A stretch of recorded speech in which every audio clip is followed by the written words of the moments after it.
Olá pessoal, tudo bem com vocês? Meu nome é Luciano Brum e o objetivo deste vídeo é eu apresentar para vocês como fazer análise da produção leiteira, o estado atual da produção leiteira no estado do Rio Grande do Sul, utilizando a linguagem R e o ambiente Jupyter. Então, primeiramente eu vou mostrar para vocês onde a gente pode conseguir essas informações de produção leiteira, tá? Esses dados da produção de leite que a gente vai fazer análise. A gente vai obter da Sidra, que é o Sistema IBGE de Recuperação Automática, tá? E a ideia é que a gente consiga esses dados dos censos agropecuários, tá? Para quem não sabe onde a gente pode localizar os censos agropecuários, tá? Aqui eu já vou deixar o link na descrição do vídeo onde a gente pode encontrar os dados dos censos agropecuários. A gente tem os dados de 2017 e tem dos censos anteriores, tá? A gente vai analisar dos dados de 2017 e os dados de 2006, segundo a apuração, tá? E as planilhas, as tabelas que contêm os dados do nosso interesse são as tabelas 6.783, então a gente pode dar um Ctrl F aqui na página e localizar a tabela 6.783, tá? E aí a gente seleciona essa tabela e com fim a gente seleciona as informações do nosso interesse, tá? Então aqui a gente tem também a tabela 933, no caso do censo de 2006. Nós selecionamos aqui a variável do nosso interesse, que é a quantidade produzida de leite de vaca. Selecionamos aqui, no caso, total, a condição do produtor não é o nosso foco de análise no momento. Grupo zero total também a gente seleciona o total, também não é o nosso foco no momento. Grupos de cabeças de bovino a gente seleciona também aqui total. O ano de 2006 e aí nós selecionamos, em vez de nós selecionarmos aqui os estados da federação, nós vamos selecionar a nível de município. Viemos aqui em unidade da federação e marcamos aqui o estado do Rio Grande do Sul. No caso de 2006 nós temos 492 municípios, enquanto que no caso aqui de 2017, primeiro vamos selecionar aqui quantidade produzida de leite, selecionamos para os outros argumentos o campo total, ano 2017, e no campo município nós marcamos aqui, né, os municípios do Rio Grande do Sul, e a gente vê que aqui tem 496 municípios. Então a gente já vê que estão inconsistentes os dados de 2017 e os dados de 2006. Muito provavelmente porque em 2006 não tinham 4 municípios que hoje em 2017 eles existem no estado do Rio Grande do Sul. Então a gente tem uma pequena inconsistência que a gente tem que levar em consideração lá na hora da gente fazer a análise dos dados. Então, basta fazer o download aqui, deixarmos no formato CSV, damos um nome adequado para essas planilhas, fazemos o download e colocamos no diretório do nosso projeto. Bom, uma outra informação que a gente vai precisar para fazer a análise dos dados são os dados dos mapas dos municípios do Rio Grande do Sul, né? Então, a gente vai precisar de um arquivo no formato shapefile, tá? Para a gente obter esse arquivo no formato shapefile, a gente vai ter que acessar o site do FEPAM Rio Grande do Sul, e aqui no link de limite municipal a gente consegue os dados dos shapefiles, né? Ou o shapefile que contém todos os dados de todos os municípios do Rio Grande do Sul, tá? Além de algumas informações básicas, a gente tem também os polígonos que formam esses municípios. Então, na verdade, esse shapefile nada mais é que um arquivo que contém o formato de cada um dos municípios, dando para nós o mapa completo dos municípios do Rio Grande do Sul. Então aqui a gente faz um download desses arquivos e aí a gente pode extrair essas informações para a pasta, né, para a pasta do nosso projeto, para a gente poder carregar ela no nosso ambiente aqui do Jupyter. Então a primeira coisa que eu vou fazer aqui no nosso projeto é carregar a biblioteca RGDAO, tá? Que a gente precisa dessa biblioteca para fazer a leitura de arquivos no formato de shapefile. A função read_ogr ela faz a leitura de arquivos no formato shapefile. Indicamos aqui no primeiro argumento o diretório onde está localizado o shapefile. Aqui eu utilizei 2 argumentos mais para a parte de codificação dos caracteres, tá? A codificação utilizada aqui foi o TF8, tá? Para a gente ler de forma adequada palavras que contenham símbolos especiais, como os acentos, por exemplo, tá? Uma particularidade aí da língua portuguesa, né? Então, ao fazer a leitura desses dados do shapefile aqui, vai ser apontado um erro aqui, tá? De um problema da codificação, tá? Mas não vai ter problema nenhum esse erro. E o que a gente vai ler, então, na verdade, vão ser alguns dados sobre as cidades, tá? Como área, perímetro, nome em letras maiúsculas, uma variável aqui para a sede desse município, a latitude e longitude onde está localizado esse município, né? A área total do município, o código associado do IBGE e o nome real aqui da cidade, sem os caracteres maiúsculos e com acentos. E se a gente for rodar mais para baixo aqui, a gente vai ver que a gente tem também algumas outras informações que são informações relacionadas aos polígonos que formam cada uma dessas cidades, né? E esse conjunto de polígonos forma o nosso mapa. Tá? Então a gente tem essas informações no arquivo shapefile. Tá? Aqui eu faço a leitura dos dados de produção de leite de 2017. Tá? O argumento skip aqui a gente ignora as 5 primeiras linhas. A gente não vai ler as strings como fatores, então a gente seta aqui como falso. A codificação utilizada é o TF8 e o símbolo que faz a separação dos dados é o ponto e vírgula. Tá? Então, quando a gente fazer a leitura aqui dos dados, eles vão vir nesse formato. Tá? O mesmo a gente vai fazer para os dados de 2006. Tá? Percebam que a gente leu uma coluna a mais aqui, né? Veio uma coluna que a gente não vai utilizar aqui para as nossas análises. Então, a primeira coisa que a gente faz é excluir essa coluna, colocando aqui um -2 no segundo argumento do nosso data frame, ou seja, nós vamos excluir a segunda coluna do nosso data frame de 2006. Percebam que tem alguns dados aqui que não são do nosso interesse, tá? Então a gente vai ter que remover essas linhas aqui do nosso data frame, que é o que a gente faz aqui na sequência, tá? Então a gente remove as últimas linhas do data frame e agora a gente só tem os nomes das cidades e o valor da produção. Percebam que em valores onde não tem registro a gente tem preenchido aqui um X, então a gente tem que fazer depois a substituição desses X aqui e remover esses símbolos aqui do Rio Grande do Sul ao lado do nome das cidades.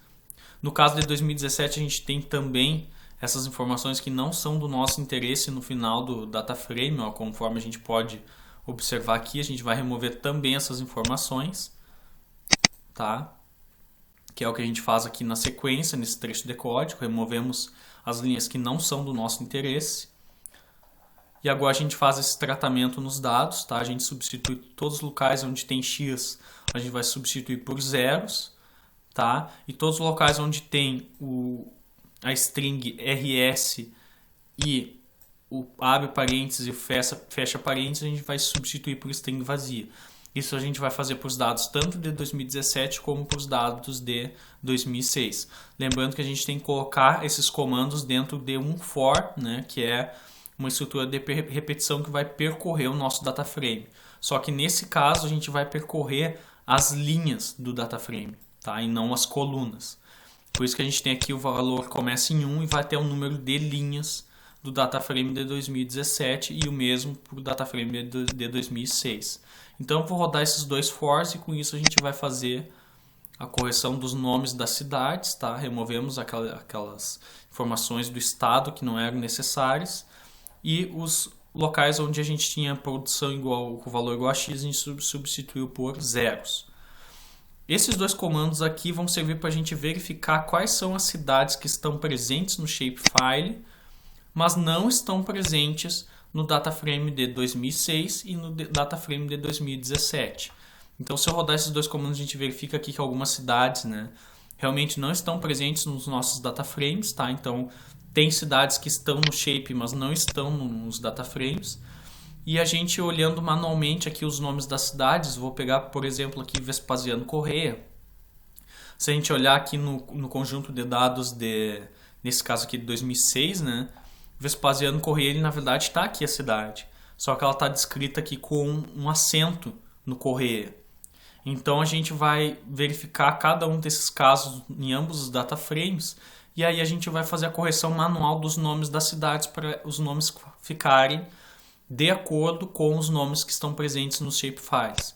Então a gente vai fazer essa correção tanto nos dados de 2006 como nos dados de 2017.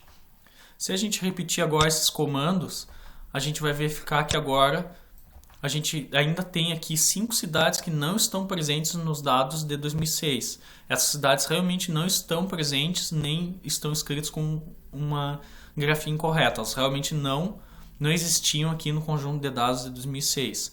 E a cidade Esteio não está presente aqui no conjunto de dados de 2017. Então, quando a gente fazer a junção dos dados dos dataframes com os dados do Shapefile, a gente tem que estar ciente dessa inexistência dessas cidades, né, nos anos 2006 e 2017.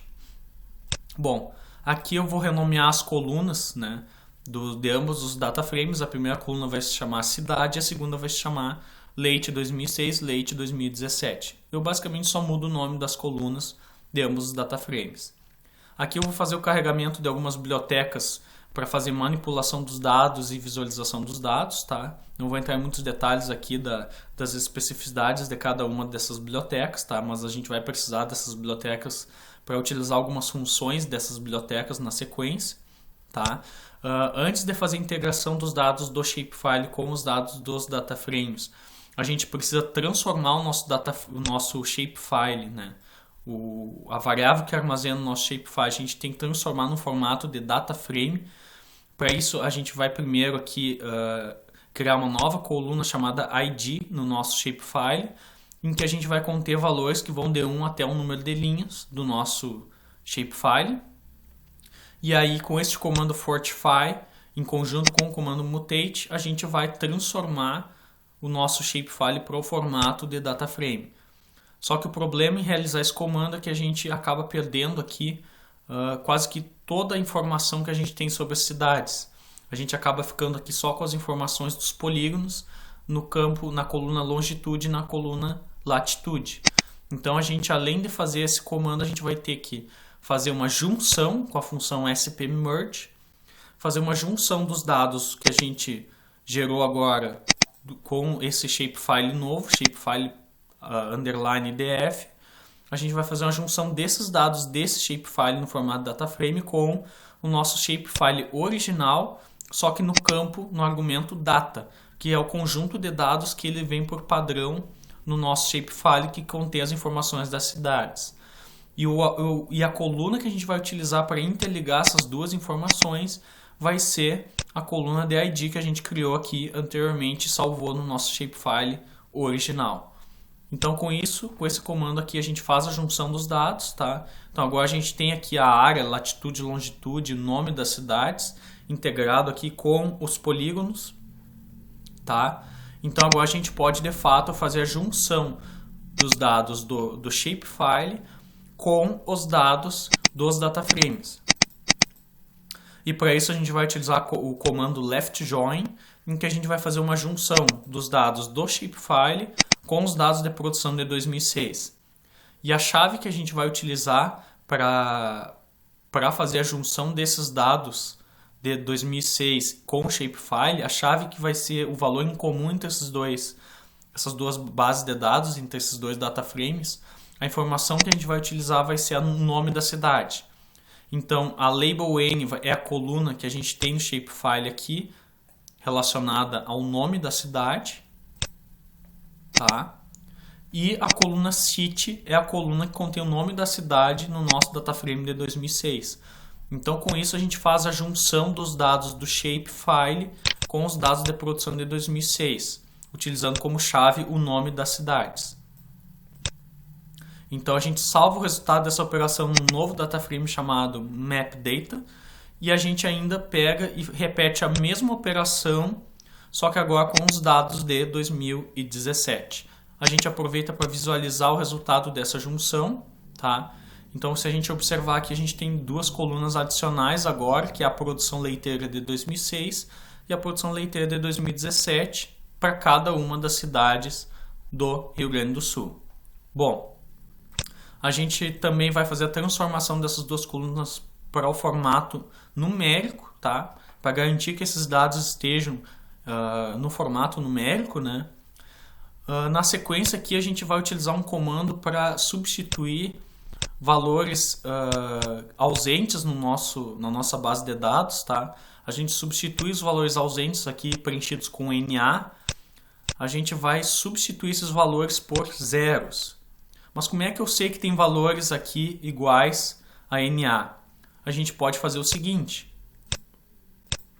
A gente pode pegar e selecionar aqui o nosso data frame map data e verificar no primeiro argumento aqui, no caso nas linhas, quais são as linhas do nosso data frame map data em que o valor é igual, né, é igual a not available, que é o NA. E aí qual coluna que eu quero verificar se o dado é igual a NA? Eu quero verificar na coluna de produção de leite de 2006, né? Eu quero verificar nessa coluna onde que o dado é igual a NA. Isso nas linhas do nosso data frame, tá?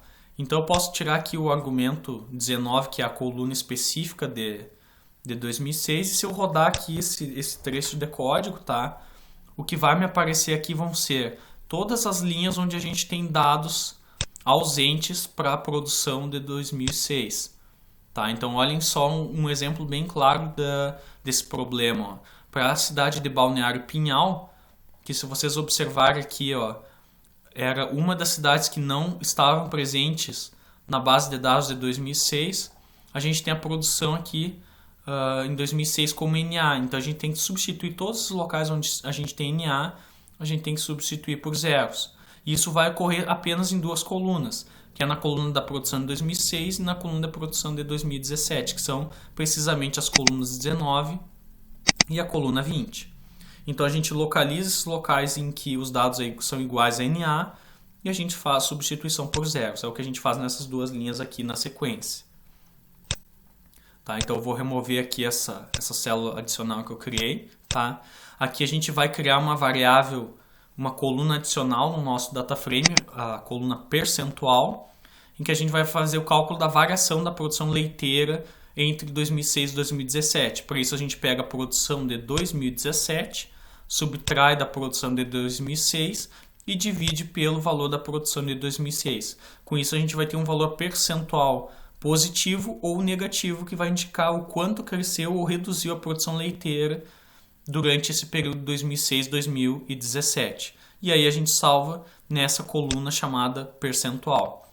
Percebam que isso está dentro de um for, tá? Que vai percorrer todas as linhas do nosso data frame. Então a gente vai fazer isso para todas as cidades do nosso estado do Rio Grande do Sul. Percebam que a gente tem aqui uma estrutura condicional, if else, né? Que ela testa uma condição, e a condição que ela testa aqui é se a produção em 2006, para cada linha, ela é diferente de zero. Porque se ela for igual a zero, a gente não tem como calcular a variação percentual de um valor que era igual a zero para um valor que passou a ser diferente de zero. Então a gente não consegue estimar o quanto aumentou a produção a partir de um valor igual a zero. Então todos os valores de produção em 2006 que eram iguais a zero, a gente atribui um valor percentual igual a 100 que a gente vai utilizar depois. Tá, então basicamente a gente utiliza esse trecho aqui de código para gerar o percentual de variação da produção leiteira. Na sequência aqui, agora a gente utiliza esse percentual da seguinte forma. A gente vai gerar algumas labels aqui. Por exemplo, o valor 1, valor 2, 3, 4, 5, 6, 7, 8, 9 e 10. Mas o que são esses valores? Eles vão estar diretamente associados ao valor aqui percentual que foi encontrado. Por exemplo, se o valor percentual daquele município for menor que menos 50%, a gente atribui o valor 1. Se o valor percentual da produção leiteira for menor que menos 25%, a gente atribui o valor igual a 2 e assim por diante, até chegar aqui ao último valor, né? Se o percentual for maior que 1, é sinal que para aquela cidade a produção leiteira cresceu mais de 100%. Mas a gente verifica aqui também se é maior que 1 e se é diferente de 100. Porque se o valor de percentual for igual a 100, a gente vai cair nesse caso aqui, em que a produção em 2006 era igual a 0. Então a gente atribui o valor 9, né? Se for maior que 1 e diferente de 100, mas se for igual a 100, a gente vai atribuir o valor igual a 10. E onde é que a gente vai utilizar essa sequência de números aqui? Bom, primeiro a gente vai salvar o resultado dessa operação numa nova coluna chamada cat, e a gente vai utilizar essa coluna cat aqui na sequência. Tá? A gente vai transformar em fator o conteúdo, o conteúdo dessa função factor, né? A gente vai transformar em fator. E o que a gente tem aqui é o conteúdo da variável, da coluna cat do nosso data frame. A gente vai ter valores possíveis que vão de 1 até 10. E as labels que a gente vai utilizar, vai substituir por esses valores de 1 a 10, são essas labels aqui que a gente vai utilizar nas nossas legendas. Perceba aqui que para o valor 10 a gente vai atribuir o valor indeterminado, porque a gente não tem como determinar um aumento percentual a partir de um valor igual a 0. Então eu vou rodar esses dois trechos de código, tá? Vou carregar duas novas bibliotecas aqui para geração de gráficos. E aqui de fato a gente vai gerar o nosso mapa. Primeiro a gente tem algumas opções aqui para definir o tamanho do nosso mapa aqui no ambiente do Jupyter, tá? No R vocês não vão utilizar essa função aqui. A função ggplot serve para plotar os gráficos. O argumento aqui, né, o geoPolygon, serve para a gente plotar os polígonos do mapa no nosso gráfico. A gente tem que indicar aqui no campo data onde que estão os dados, que está na variável mapData. O campo AES, que é a parte estética do nosso gráfico, o campo Fill vai ser a parte do preenchimento de cores, né, do nosso mapa. E quem vai dizer quem vai informar o preenchimento das cores do nosso gráfico vai ser o conteúdo da variável cat, que nada mais é do que as legendas aqui que a gente criou anteriormente. Mas a gente não definiu ainda as cores, a gente só definiu que as cores vão ser de acordo com os valores dessa variável cat. Aqui na coordenada x, na coordenada y, vai ser a longitude e a latitude para a formação dos polígonos, né? Então a gente tem essas informações nessas duas colunas do nosso data frame, mapData. E aqui a variável group, né? A gente vai utilizar a coluna group do nosso data frame, que ela é como se fosse um indicador que vai estar informando de qual grupo pertence aquele polígono. Então seria semelhante aqui a gente utilizar, por exemplo, a coluna do nome da cidade, tá? Mas a gente vai utilizar a coluna group, tá? Por conveniência nesse momento. Então aqui seria a cor do polígono, a gente vai definir cor padrão aqui como preto, né? E aqui seria a espessura dos nossos polígonos, colocamos aqui como 0.1. Aqui no Scale Fill Manual seria as cores de fato. Se a gente quer um gráfico mais personalizado, a gente tem que atribuir as cores de forma manual, tá? Então aqui eu atribuo manualmente cada uma das cores do nosso gráfico, tá? Na escala RGB. Aqui eu atribuo um nome para a legenda, tá? Variação da produção de leite, fonte dos dados IBGE 2019, tá? E aqui eu coloco alguns argumentos adicionais aqui para estilizar a nossa legenda. Aqui a direção da legenda, a direção horizontal. Aqui seria a altura e largura da nossa legenda na escala de milímetros e a quantidade de unidades que a gente quer. A posição do título, eu quero no topo, em cima da legenda. Aqui seria um ajuste da posição do título na escala horizontal. Aqui seria um ajuste das labels na escala horizontal. Esse 0.5 significa que é no meio, né, na escala horizontal, e aqui também. Aqui vai ser o número de linhas que a gente quer, o número de filas que a gente quer para a nossa legenda. Eu quero só uma fila, uma fila com a nossa legenda. Aqui eu quero mostrar a nossa legenda por linha. Aqui eu setei como verdadeiro a escala da legenda reversa. E aqui a posição das labels, né, da nossa legenda, eu quero que seja embaixo. Então eu coloquei aqui como o argumento bottom, para ser as labels, a posição das labels sejam embaixo da legenda. Aqui chord equal seria para a gente deixar proporcional a latitude e a longitude, para o mapa ficar proporcionalmente adequado na visualização. E aqui na parte do tema, mais algumas opções adicionais, que seria a posição da legenda no gráfico, bottom seria embaixo, né, do nosso gráfico. E aqui alguns argumentos com relação ao tamanho das fontes do título da legenda, do texto da legenda e do título do nosso gráfico. Por fim, aqui eu coloco um título para o nosso gráfico, né? Variação da produção de leite entre 2006 e 2017 no Rio Grande do Sul, Brasil, tá? E essa variável A vai ser a variável que vai armazenar todo esse conjunto de código que a gente utilizou para gerar o mapa, tá? Percebam que a gente salvou aqui na variável A. Pessoal, então gerando esse gráfico, finalmente a gente vai ter aqui o nosso mapa no formato desejado, tá? A gente tem aqui escalas verde para os municípios que tiveram uma produção, uma elevação percentual positiva na produção de leite, enquanto que aqui os municípios em vermelho tiveram uma redução percentual na produção de leite. Percebam que a gente pode perceber que no norte e no noroeste aqui do estado a gente teve muitos municípios que passaram a produzir 100% ou mais de produção leiteira entre os anos de 2006 e 2017, enquanto que na região leste aqui do estado a maioria dos municípios tiveram uma redução muito significativa na sua produção leiteira, entre 50% e 100%. Então tiveram muitos municípios aqui que quase que deixaram de produzir leite nesse período de tempo entre 2006 e 2017. E aqui na região sul e sudoeste do estado a gente não consegue ver um padrão aqui muito claro da situação da produção leiteira. Alguns municípios passaram a produzir mais, outros passaram a produzir menos, né? Então aqui teve uma certa variação maior entre os municípios em si. Mas a gente consegue ver de forma clara que no norte e no noroeste a gente teve um aumento bem grande na produção nesses conjuntos de municípios dessa mesma região aqui do Rio Grande do Sul, enquanto que no leste teve uma grande redução. Então aqui a gente tem a legenda da forma bem adequada que a gente modelou ali em cima, tá? Pessoal, então basicamente era isso que eu tinha para mostrar para vocês. Deixem um like e se inscrevam no canal, compartilhe o vídeo com seus colegas que também gostam de fazer análise de dados, tá? E a ideia do próximo vídeo então é mostrar um mapa semelhante a este, só que agora em vez da gente olhar para a produção de leite, a gente vai passar a olhar o número de propriedades que produziam leite entre os anos de 2006 e 2017. Muito obrigado e até lá!